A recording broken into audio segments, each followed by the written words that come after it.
I'm on a weekend trip to Bangkok with my family, with maybe a trip to Ayuthaya tomorrow. We'll see how it goes. They're back in the hotel at the moment, and I'm just taking a quick stroll around to see what trouble I can get into. This is our hotel room in Bangkok. I haven't stayed here before, but we've really scored a winner. I'd already booked a hotel room, but the hotel contacted me to tell me that they'd had to cancel because of COVID. And that room wasn't fantastic, and it was about twice as expensive as this. And the other room was just a bit bigger than a normal hotel room with bunk beds for the kids. So it was just one bathroom, which is not ideal for 4 people. So I looked around and I found this.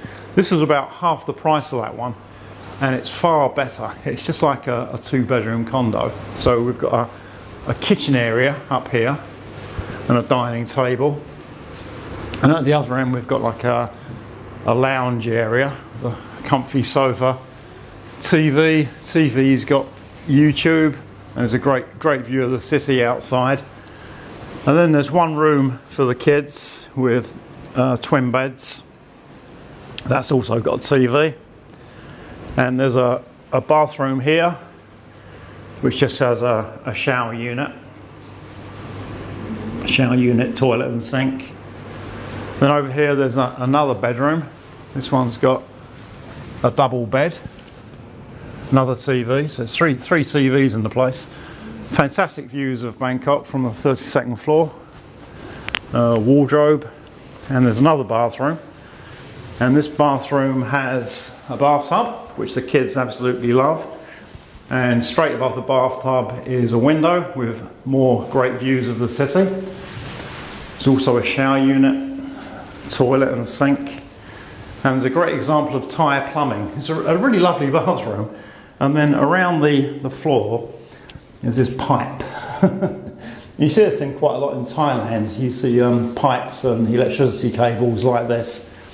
It's as if they've forgotten something, and then they've just put, instead of taking the floor up again and doing it properly, they've just put the pipe on top, and it looks terrible. And this place cost about 1,500 baht a night, which is absolutely nothing. At the moment there's a special government discount scheme for Thais. They're trying to encourage domestic tourism among Thais. So Thais get a 40% discount. So I let my wife book this room, and she got the discount. If I'd booked it, we wouldn't have got the discount. And it came to just over 1,500 baht. That's for this fantastic room and breakfast. So I'm actually quite pleased that the original hotel cancelled. Otherwise we wouldn't have got this.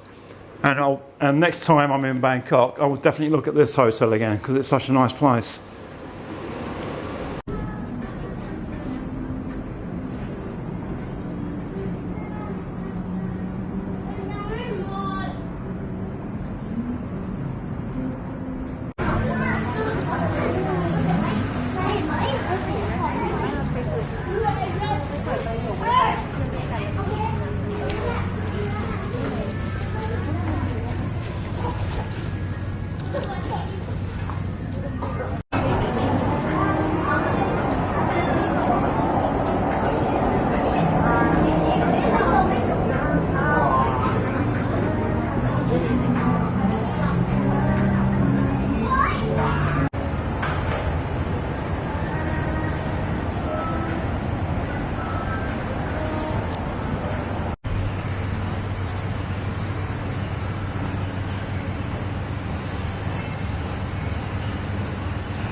We're on the Pahon Yotin Road, quite near to Ari BTS station.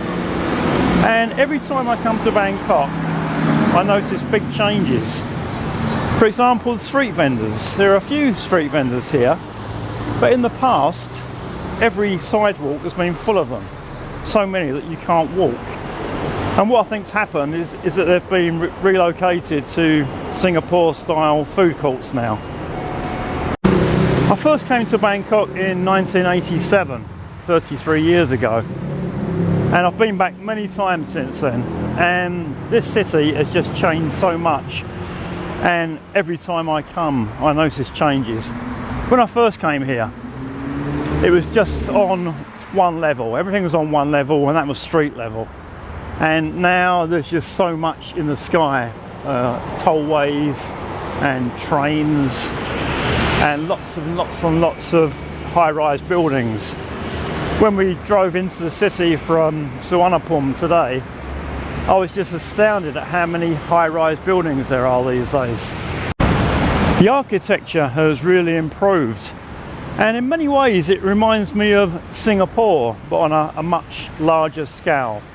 And some of the big buildings now are actually quite attractive. And some things you won't even notice if you're a new visitor, but if you've been coming here for a long time, you do notice. This sidewalk, for instance, there was a time in Bangkok where you couldn't walk along any sidewalk unimpeded. It was just full of food vendors and vendors selling other things. And now they've all been relocated, it's quite easy and actually very pleasant to be able to walk along unimpeded. I was hoping to be able to speak to a few people on my walk around this evening, but Bangkok, like any other big city in the world, isn't really too good for that sort of thing. It's just like being in London or Paris or New York, and the people are a bit standoffish and don't really want to talk to strangers. In London it's a cardinal sin to speak to anyone if you travel on the tube system. I've always had mixed feelings about Bangkok. It's an incredible city and everything is available here. Food, for example. Whatever you want to eat you can find in Bangkok, which is definitely not the case out in the provinces. Everything's here, but the traffic is crazy, there's so many people, and to live here would drive me nuts. So the arrangement I have now, where I live in the provinces and just sort of make occasional trips to Bangkok, suits me really well. I find it great just to be able to fly in, spend a few days here and then go home. I think my favourite thing about Bangkok these days is food. You can get absolutely everything. The food is so abundant and it's so diverse. You can get all the typical Thai street food, you can get little snacks like this. And earlier this evening I had a really good burger from a restaurant, and where I live in the provinces you can't get anything like that. I was also reminded that it's getting quite close to Christmas. As you walk around the shopping malls you get Christmas carols, and there are Christmas trees. And the closest you'll ever get to snow in Bangkok is the cotton wool on these trees. And I've spent several Christmases in Asia, and it just seems really weird because you associate Christmas with cold weather, and it's so hot here. And it just seems surreal. Not only is there an amazing selection of restaurants in Bangkok, but the supermarkets are also very good. This is a villa supermarket. The last time I went to a villa supermarket, it was in Phuket. Obviously they've got branches in Bangkok as well. And basically in a place like this, I can get all the food that I crave from the UK, such as HP sauce. And you have to pay through the nose for it. When it comes into Thailand, it's subjected to quite a lot of import duty, and obviously there's transport costs. But when you really crave food, it doesn't matter.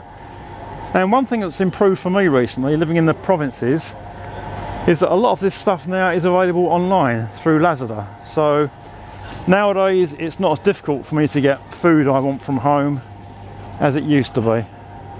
The quality and the variety of the food is pretty amazing, but some of the prices are quite scary. These strawberries that come from South Korea are 689 baht, and that's over $20 US. Some foreigners seem to think that Thailand only has poor people, and there certainly are a lot of poor people, but there are a lot of rich people as well. And you don't see any more rich people than you do in Bangkok. It's a sort of fairly new Porsche Panamera. Today in the taxi on the way from the airport to the hotel, we went past a Porsche dealer and then a McLaren dealer and dealers for several other luxury car brands. there is absolutely no shortage of money in this city. In my previous videos about Thailand, I've mentioned that certain things are ubiquitous. One is 7-Elevens, and I'll be going in this 7-Eleven in a minute to get a few snacks to take back to the hotel. The other is stray dogs and tuk-tuks. Well, on this trip so far, I haven't seen a single stray dog, and I've only seen a handful of tuk-tuks. So there are some more signs that things are changing in Bangkok. The transport infrastructure is really improving as well. The SkyTrain's been around for a long time, and there's now a subway, and even the bus system is improving. They've now got these electronic arrival boards, and this is the sort of thing that I might expect to see in Singapore, but not Bangkok. And in fact, a lot of the changes I've seen on this trip do remind me of Singapore, and I think Thailand is using Singapore as a sort of role model.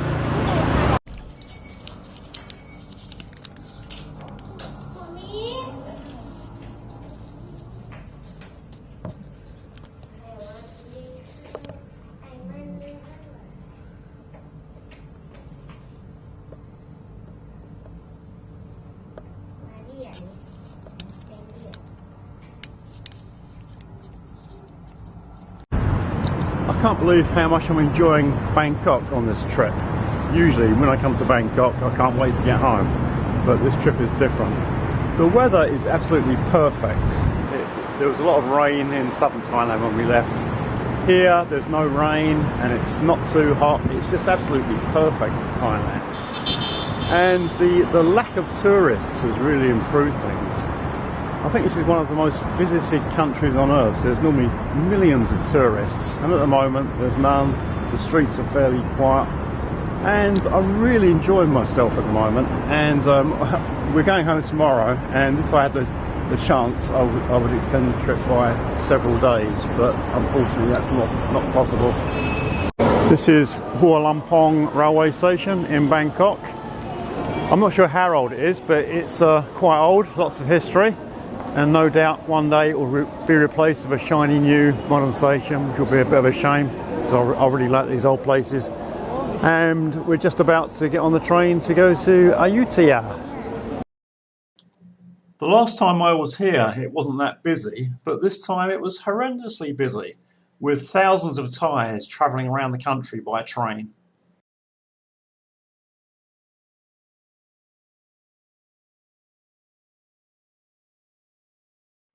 Monks always get special privileges in Thailand at airports and bus stations and train stations. There's always seating that is reserved just for monks. And here we have the monk seats just here, and a couple of monks waiting to get on their train. This 2020 visit to Bangkok has been my second best trip to Bangkok ever. And the reason for that is the complete lack of tourists. When I visited in 1987, I think there were 3 million tourist arrivals that year. And most of those were just Malaysians and Singaporeans who had hopped over the southern border. In other parts of Thailand, you saw very, very few foreigners. And after that, tourist numbers just grew and grew and grew. And they sort of reached ridiculous amounts, like 40 million.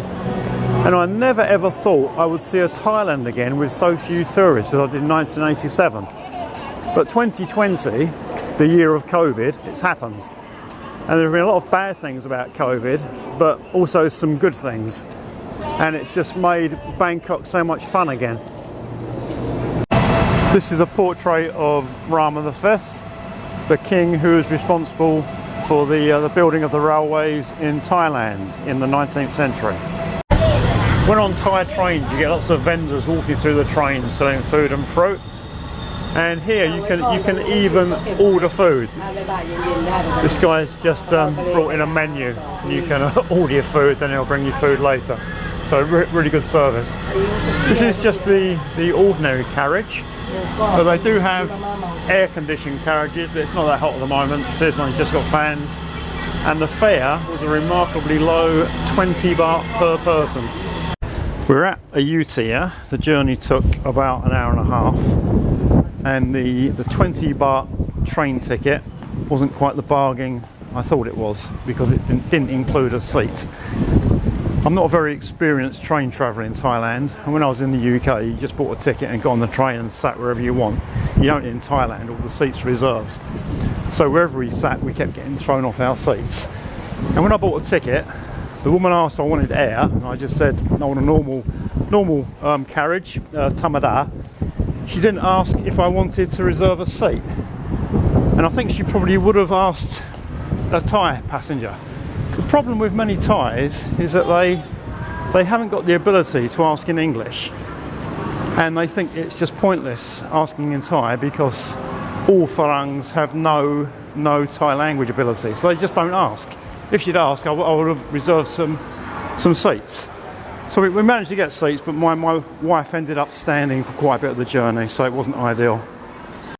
At the train station I bought our return tickets for just after 4 this afternoon, and this time I made sure that I ordered seats, and the ticket price was exactly the same, 20 baht per person. So I don't know why when I bought tickets this morning to go to Ayuthaya they didn't reserve seats for us. It's really annoying. You know, when you get to Ayuthaya station you'll find a lot of tuk-tuk drivers will approach you offering tours of the city, and the price seems pretty fixed. Last time I came it was 900 baht, and this time it was 900 baht.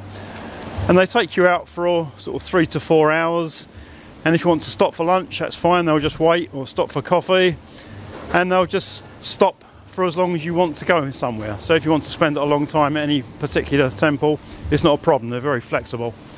And this is our tuk-tuk, nice yellow colour, and the driver, I'm not sure where he's gone, is called Kun Iat, and we'll be seeing a bit more of him later on. The first stop on our tour of Ayuthaya is lunch, and this is a place where our tuk-tuk driver recommended we eat. It's a very nice place on the river, and we're just going to stop here for half an hour or so before we start our tour of the old temples. This is our first temple stop, Wat Mahathat, and there's a warning about what you can wear and what you can't wear, and things that are unacceptable inside the temple, such as touching the head of and sitting on Buddha images. And this is where you pay, and I think this dual pricing system in Thailand is really unfortunate, where foreigners pay a different price to Thais, but it goes on everywhere and you can't do much about it.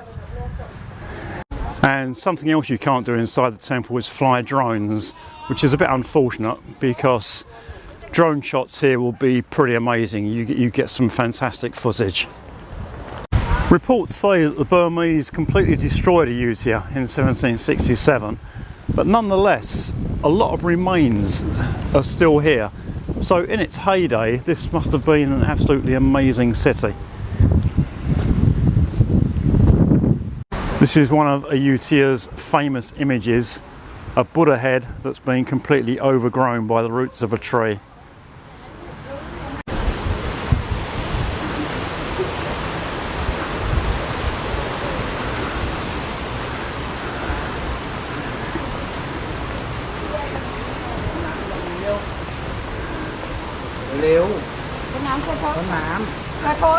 A few years ago there was a Thai TV soap opera set in the Ayuthaya period, and as a result lots of Thais started coming here dressed in sort of traditional Thai clothes. And when I was here last time I saw quite a few, but this time there don't seem to be any. Well, maybe we'll meet a few later. Bangkok is a lot of fun and there's plenty to do, but it's a real assault on the senses. And when Bangkok just gets too much for you, this makes a really nice excursion. It's only about an hour and a half away. You can get a private taxi or just jump on the train, and it's just really sort of soothing for the senses and relaxing. There are still an enormous number of Buddha images, and apparently in Ayuthaya's heyday a lot of these were covered in gold leaf, and it really must have been an amazing spectacle to see.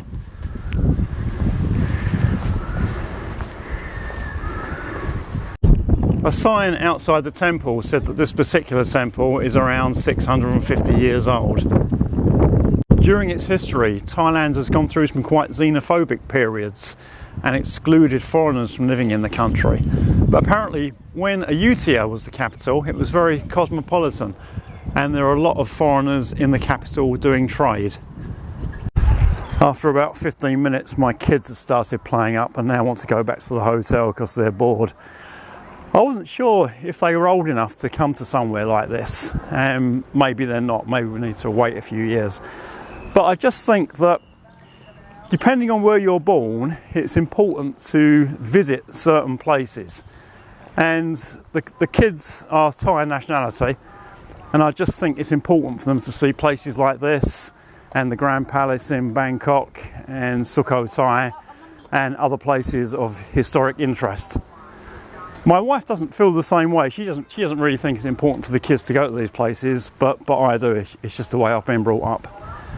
Now we shall go to the second temple stop, and in addition to the kids, the wife doesn't seem too enamoured either of this. I think she'd rather be in a Bangkok shopping mall looking at clothes and shoes.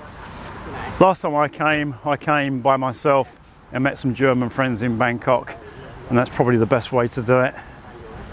Whenever we come to a big temple, it's important for my wife to do her merit making, her tambun. So here she's buying her lotus flowers and her candles and incense so she can make merit inside the temple. As I said before in my videos, merit making is a very important part of the Thai belief system.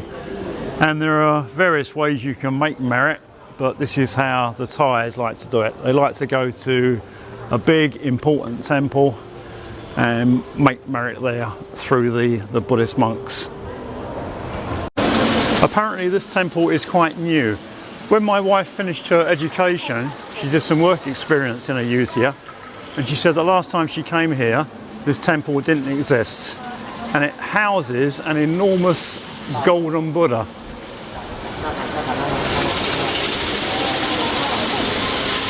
Earlier on I mentioned dual pricing, and I have a Thai friend, and his theory about this is it's because foreigners don't understand that when you go to temples you're supposed to donate money. So that's why foreigners are charged and Thais aren't, because when Thais go to the temple they will donate money. This is all part of their merit making, and this is one of the donation boxes where they donate the money. It's quite a common practice for Thais to adorn Buddha images with gold leaf, but on a few of these images there are notices specifically asking Thais not to put on gold leaf. Ham pet tong. There's even a hair cutting service at the Ayuthaya temples. Tat pomกี่บาทครับ Free. Wow. ก่อนนวดฟรีด้วยไหมครับ Free. มาทุกวันไหมครับ ไม่มีเวลาครับ Free. So that the hair cutting service is free, and they give shades as well. ทำไมมาตัดผมฟรีไหมครับ ทำไมมาตัดผมฟรี อ๋อ Tambun, right? Yes, Tambun. Okay, so apparently this is a merit making service, giving his hair cutting services for free. Despite the Burmese efforts to destroy these places, they're still huge. This temple complex has got 3 large jetties, and they're still pretty much intact.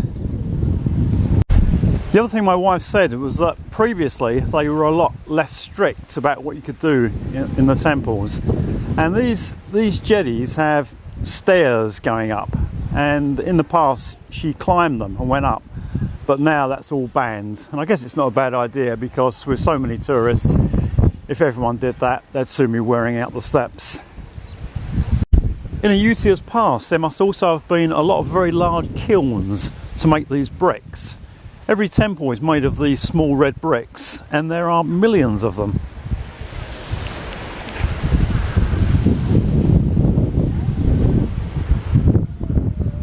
The temples are in quite a perilous state. A lot of them have started to tilt, and over here This wall is supported with scaffolding to stop it falling down. And if you so desire, another way of seeing Ayuthaya is on the back of an elephant. Not sure how much it costs, but it's certainly an option that's open to you.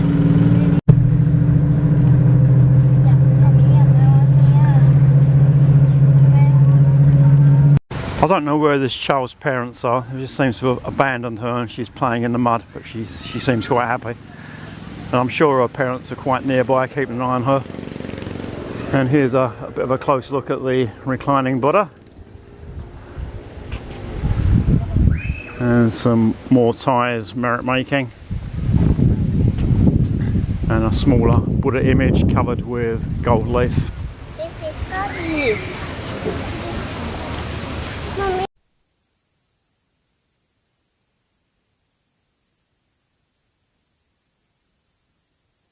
At this temple there are quite a few Thais dressed up in traditional costume.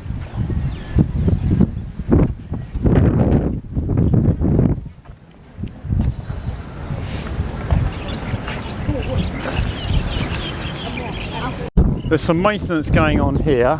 The structure in the foreground has got scaffolding around it, and the one in the background looks very clean, as if it's just been cleaned.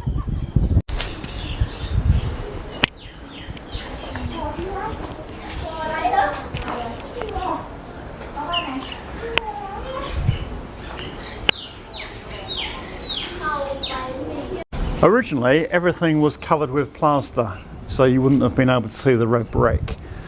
However, throughout the years the plaster has fallen off and now there's quite a lot of brick exposed, but there is still plaster in places. Lots more Buddha images, just millions of bricks and tens of thousands of Buddha images. You can still even see some wooden beams. Now whether these are the originals I don't know, or whether they've been replaced at some stage. Considering that the temples are sort of 500 or 600 years old, if they are the original beams, this is very, very old wood. There's some more wood here, and the intricacy of the ornate carvings on everything is incredible. The workmanship that must have gone into this place.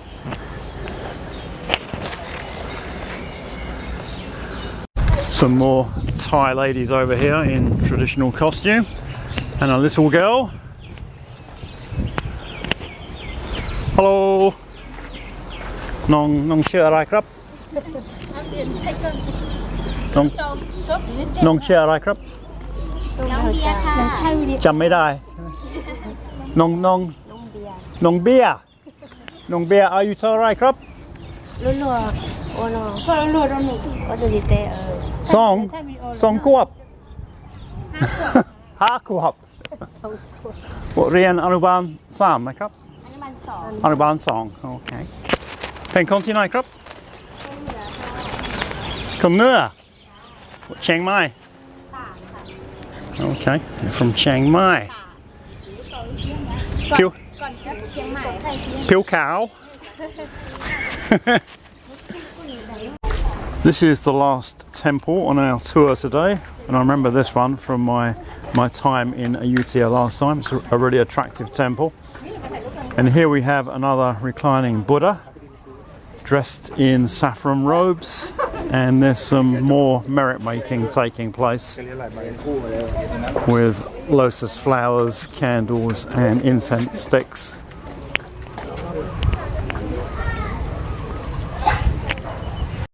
This is where Thais buy the things they need to make merit, and there are also some Buddhist robes on sale if you want to give new robes to the monks. That's another way of making merit, as we saw in one of my videos recently. At this temple, Wat Yai Chai Mong Kon, you can actually climb the steps, and I think we'll be doing that in a minute. This is probably the most spectacular temple we've been to today. I really like this one.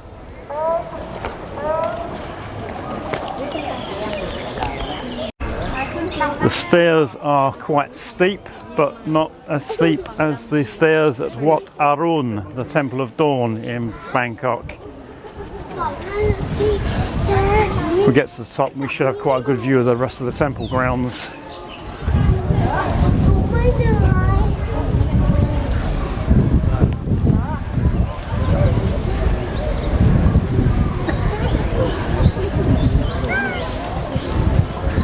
This is scary.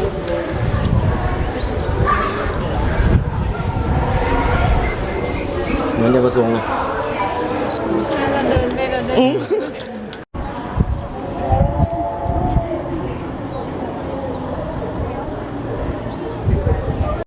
And that ends our trip to Ayuthaya. So now it's back on the train to Bangkok. Platform 3, and in Thailand you have to cross the rails to get to a different platform. Here's our train coming in. And it will be a real luxury this time having a seat reserved and not have the indignity of being thrown out the seat several times.